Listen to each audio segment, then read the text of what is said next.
చేతిలో చిల్లిగవ్వలేదు. భారీగా పెరుగుతున్న పేదరికం, అంతర్జాతీయంగా అడుక్కునే పరిస్థితి అయినా పాకిస్తాన్కు బుద్ధి మాత్రం రాలేదు. పహల్గామ్ ఉగ్రదాడికి బుద్ధి చెబుతూ భారత్ సింధు నదీ జలాల ఒప్పందాన్ని నిలిపివేయడంతో నీరు లేక పాక్ విలవిలలాడుతోంది. సింధ్, బలూచిస్తాన్ ప్రావిన్సులు ఎడారిగా మారుతుంటే పాలకుల చేతకానితనాన్ని కప్పిపుచ్చుకోవడానికి పాక్ రక్షణ మంత్రి ఖవాజా ఆసిఫ్ భారత్పై సైనిక చర్యకు దిగుతామంటూ బీరాలు పలుకుతున్నారు.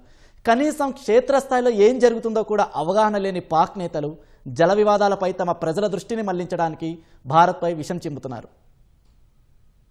అమెరికా, ఇరాన్ మధ్య శాంతి ఒప్పందం విషయంలో అంతర్జాతీయ స్థాయిలో కొంచెం పేరు రాగానే పాకిస్తాన్కు కొమ్ములొచ్చాయి.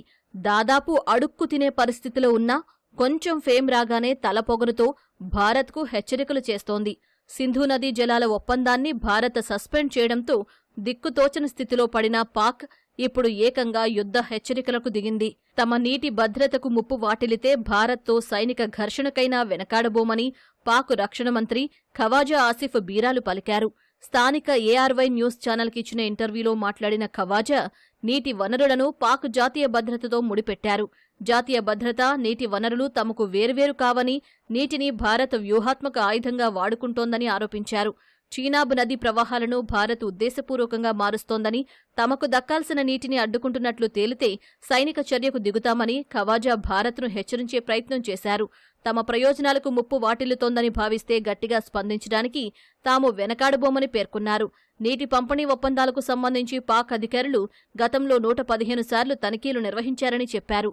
ఇదే సమయంలో గత ఏడాది బలంగా క్షేత్రస్థాయిలో ఏం జరిగిందో మాత్రం తనకు పూర్తి సమాచారం లేదని చెప్పడం ఖవాజా ద్వంద్వ వైఖరిని మరోసారి బయటపెట్టింది.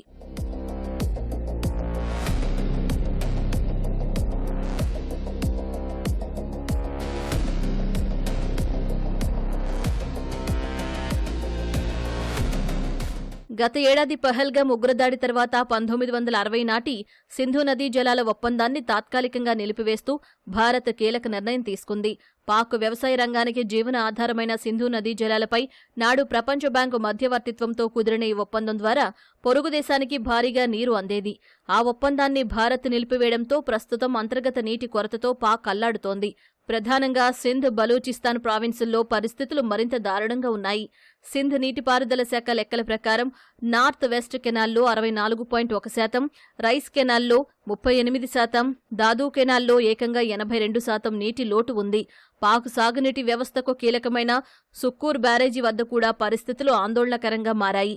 అంతర్గతంగా నెలకొన్న ఈ నీటి పంపిణీ వైఫల్యాలను, ప్రావిన్సుల మధ్య జల వివాదాలను కప్పిపుచ్చుకోవడానికే పాక్ నేతలు భారత్పై యుద్ధం పేరుతో ప్రజల దృష్టిని మళ్లించే ప్రయత్నం చేస్తున్నారు.